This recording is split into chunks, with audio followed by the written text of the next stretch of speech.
TV university సీట్లలో ఏకన్నా లేకపోవడం, రిజర్వేషన్లు సరిగ్గా పాటించుకోవడం, నిర్వహణకు నిపుణులు కాకుండా కుటుంబ సభ్యులని ఇంకా పెద్దదే 30 ఎకరాలు మొత్తం. ఎంతమందిని అడ్మిట్ చేసుకోవాలా స్టూడెంట్స్ని, రిజర్వేషన్ పాలసీ కానీ, తర్వాత కానీ ఇలాంటివన్నీ అన్ని వాటిలో కూడా వాళ్ళకి ఒక కంట్రోల్ అంటూ లేకుండా ఉంటుంది.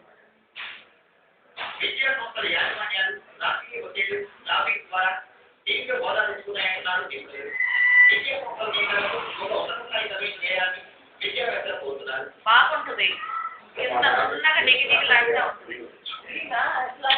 ఈయన కాదు, ఈయన ఇది చుక్కమా కాకుండా తమ కుటుంబ వ్యవహారంగా తీసుకొచ్చారు. ఎస్పాన్ కమిటీ ఈరోజే దీని మీద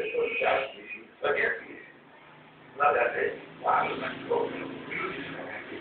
ఈ బిల్లు ద్వారా స్వతంత్రంగా వీళ్ళు దీన్ని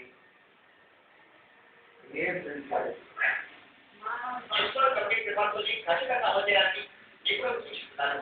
అలాగే అవకతవకలకు పాల్పడే ఇలాంటి డిగ్రీ యూనివర్సిటీలు యూజీసీ అడ్డుకోలేదని, అందుకే స్వతంత్రంగా వ్యవహరించే కమిటీ ఏర్పాటు చేయాలని నిపుణులు కోరుతున్నారు. మరోవైపు విజ్ఞాన యూనివర్సిటీ గుర్తింపును రద్దు చేయడంపై విద్యార్థులు ఆసక్తి వ్యక్తం చేస్తున్నారు. రాజకీయ ఒత్తిడితో ఆడే మాట్లాడేది మాట్లాడు హెచ్ఆర్డీ వెంటనే ఈ నిర్ణయాన్ని వెనక్కి తీసుకోవాలని విద్యార్థులు డిమాండ్ చేస్తున్నారు.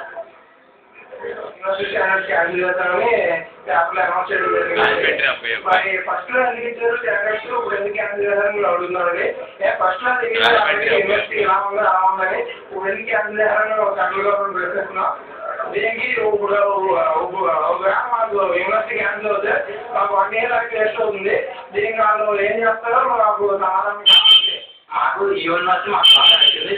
టీచింగ్ కానీ అంత బాగుంది. మాకు ఇక్కడ నేర్చుగా ఉంటాం. మాకు ఇంకో యూనివర్సిటీ కదా అంతా మాకు ఇష్టం లేదు. బట్ పైన ఉండొచ్చండి, మరి ఉండొచ్చు, ఖచ్చితంగా ఉండొచ్చు. మరి మాకు అయితే మాకు యాజ్ స్టూడెంట్ మాకు అదంతా మాకు మేము చదువుకోవడానికి వచ్చా, మాకు చదువు కావాలి అంతే.